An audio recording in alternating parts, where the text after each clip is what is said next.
One of my favourite builds in Cyberpunk 2077 is that of a katana-wielding, lightning-fast Sandevistan ninja. Indeed, katanas feel like one of the weapons in this game which CDPR put the most effort into fleshing out with awesome visuals and various unique variants. So today, we're donning our ninja robes, saying goodbye to the needless benefits of ranged combat and venturing out to perform a dance of shining metal and flailing limbs, all in the name of figuring out the pros, cons, and special abilities of each of this game's katanas, before deciding once and for all which is best. Let's get into it.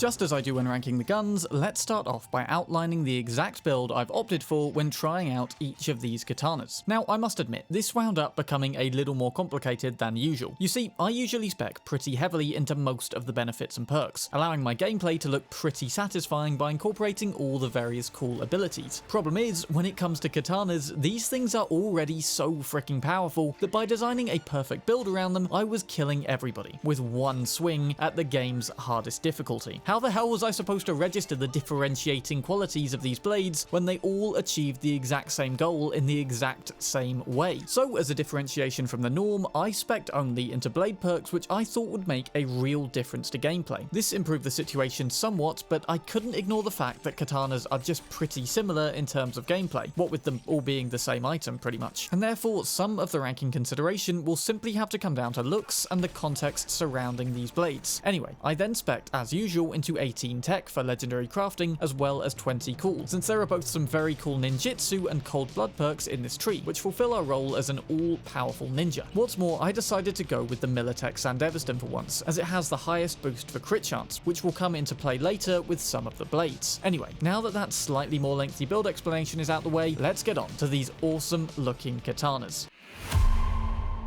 Down in last place, of course, let's talk about the bog standard non-iconic katanas. Now, you're likely going to be finding a lot of these during your travels around Night City, the quality of which can vary quite significantly. You see, canonically in the Cyberpunk timeline, people still believe that swords were pretty freaking cool even into the late 21st century, when self-guided projectiles were becoming all the rage even. So in terms of katana evolution, it goes from our classic blade and hilt design down to a straightforward one piece printed from a single polymer mold. Obviously, the tensile strength of such a thing should be crazy, what with every single part being, fully atomically bound. Though a problem I have with katanas is I'm actually a little disappointed at the lack of genuine sword fights in this game. Sure, there's a couple decent ones. The fight against Oda can work well with a sword, and this cyber psycho from the Phantom of Night City gig will drop a decent katana variant, but generally, these weapons are pretty hack and slash with little to no resistance. I know in a game with so many gun variants that the constant need to parry melee attacks for katana players might seem a little silly, but even another beat on the Brat variant with fencing matches could have been a really cool addition. That being said, I still find katanas in general one of the most satisfying up close and personal ways to play the game, and particularly like that some of these random katanas you can find have an added thermal, chemical, or electrical damage aspect as well. In addition to the Phantom of Night City sword, you can also buy a legendary variant from Coach Fred in V's apartment building, though unless you don't plan on leveling up your crafting at all, I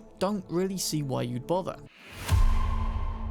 Up next, we have Hiromi Sato's Tsumetogi, which can be acquired during the Pisces side job with Judy from this table here. It's an okay looking blade, though nothing special I don't think compared to many others. Now, Tsumetogi's whole thing has mostly to do with electricity, providing a bonus 20% shock chance. That's 1 in 5 attacks dealing shock damage, coupled with granting you, the bearer, a 10% shock resistance. Both of these do work nicely in combat, and are a welcome advantage against robots in particular. What's more, this blade encourages you to do more than simply hack and slash at enemies, rewarding wielders 5% extra damage when they attack from blocking, sprinting, jumping, or crouching. Again, pretty nice additions to a reasonable blade. But my primary reason for ranking it down here, however, has to do with when we acquire it. Pisces is at best a mid to late game quest, meaning by that point in our playthrough, we will be pretty powerful already. As I mentioned during the build section of this video, leveling enough perks into blades will make every single one a 1/ weapon even on very hard, and therefore renders the extra benefits granted by this sword kinda obsolete. What's more, you'll likely have acquired a number of other decent katanas by this point, and I'm not quite sure why anyone would trade some of those out for this.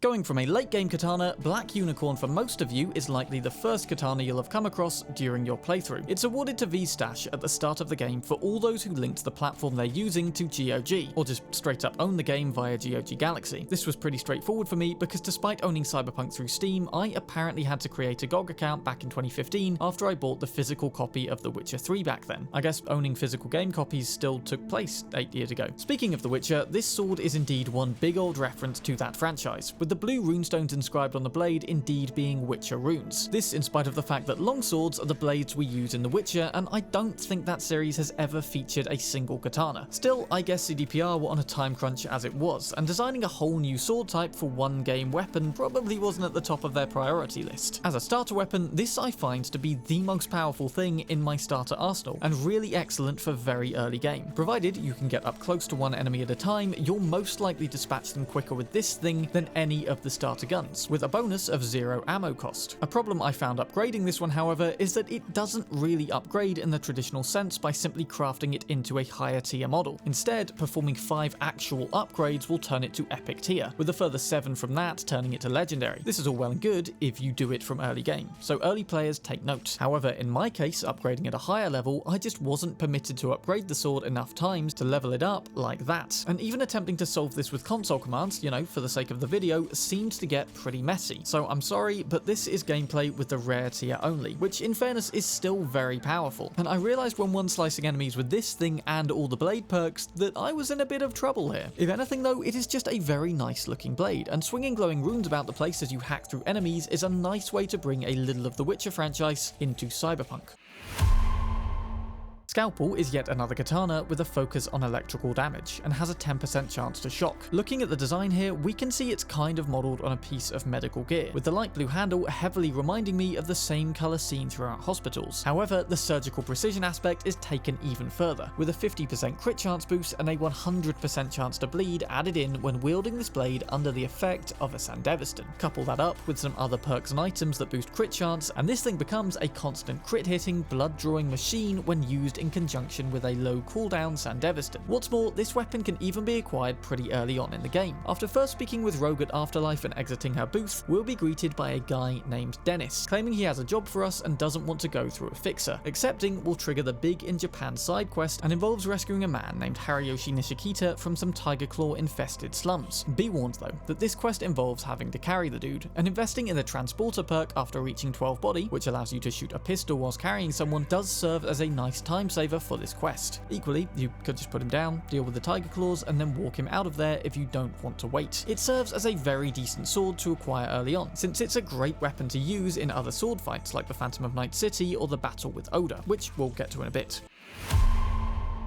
Speaking of weapons which can be acquired somewhat early on, Cocktail Stick is the signature katana of Evelyn Parker, and can be found during our visit to Clouds in the Automatic Love quest. It's striking, to say the least. A bright pink blade which packs more punch than you'd expect, boasting an increased dismemberment chance of 300%. If you want to turn this game into something as gory as Fallout, or whilst cosplaying as an innocent princess, then this is the blade for you. I mean, damn, I wonder how many times Evelyn's had to use this in the past. This is not only a means of self-defense, it's a means to remove the limbs of troublesome clients with extreme prejudice. No wonder Evelyn was so successful. I mean, I guess this was her way of dealing with anyone unsavory. Anyway, actually acquiring this one can be done when making our way to Oswald Forrest's office in the back rooms of the Clouds VIP area. Heading through this door here, we'll wind up in Evelyn's dressing room to find Cocktail Stick on the side here. Be warned though, this room is pretty easy to miss, and once we've left Clouds, I'm not sure when we can get back in, so be sure to grab it when you can, so that you too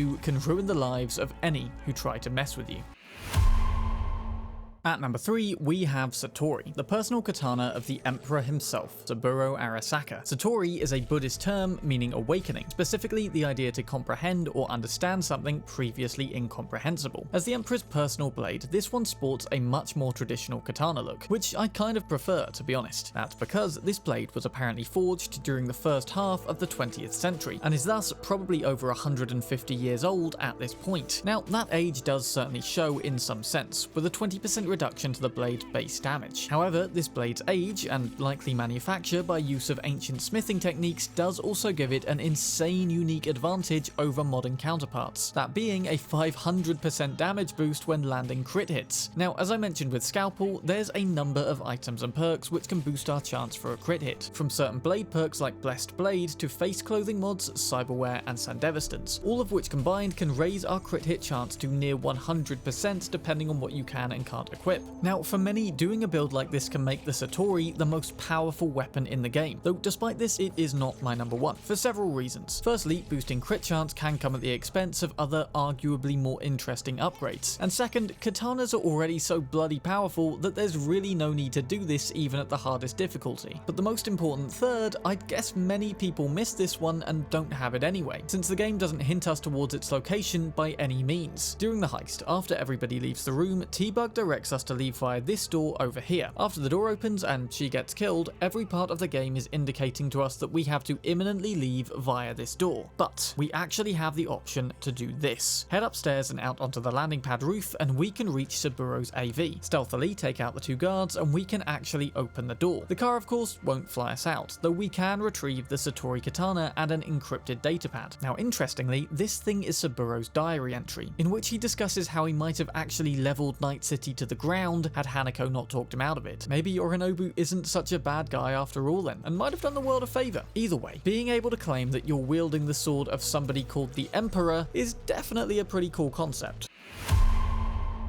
Jinchu-Maru is a sword we can acquire after the boss battle with Oda during the parade quest. As I said before, this is a great fight and I'd recommend bringing along another sword just to get the most out of the game's underused swordplay mechanics. Honestly, getting a perfectly timed parry and the game doing its slow-mo thing for a moment is incredibly satisfying. Now this thing has 3 very awesome and powerful stats. It increases crit chance to 100% when under the effect of Korenzakov, which can be useful in the odd crucial moment, but more usefully, the blade does double damage on the last strike of a combo and when attacking enemies with double your health. Now I know all the katanas in this game are insanely OP, but in terms of damage stats, this one is even consistently more so than most of the others. What's more, this isn't even Oda's sword, but was originally Takemura's. Therefore, just like Jackie's pistols and bike, we can continue the tradition of carrying around things which once belonged to V's friends, and extend that courtesy to Takemura as well. Finally though, my number one katana in Cyberpunk 2077 is without a doubt Byakko, the same name given to the White Tiger constellation in Chinese astrology. This one is acquired from Wakako after completing all her gigs, but despite what I said about late game katanas earlier on, this one has a feature which more than makes up for this. With an extra 1 meter of range, as well as the ability for the wielder to leap to an enemy from a distance, this blade is the only one of the katanas with any further attack utility besides that of just increased damage. I so often found myself simply leaping towards my foes automatically when swinging for them and not close enough, which was a nice time saver and turned the simple hack and slash action of using a katana into an even more simple motion by removing a lot of the movement element. On top of this, there's a 15% extra chance to make enemies bleed compared to other katanas, for a nice boost of long-lasting damage when you're lunging quickly from enemy to enemy and don't quite have time to finish each one off. Ultimately, out of all the katanas, Byakko is described as the one most perfectly balanced, as all things should be. A quality which most definitely shows through the unique bonuses and thus secures its place at the top of my list. But to be honest, they're all pretty similar, and even picking a katana on personal aesthetic preference is a fair enough thing to do, as you'll likely find it a very powerful weapon regardless. So let me know your favourite katana in Cyberpunk 2077 and why. If you enjoyed this one, then as always, likes are always noted and appreciated as they encourage me to make even more videos like this. And finally, if you haven't yet, then go ahead and hit that subscribe button to stay up to date on all my Cyberpunk content, as well as Starfield and Hogwarts Legacy, which I also plan to cover in the future. Thank you very much for watching. I'm Bram, and I'll see you soon in another video.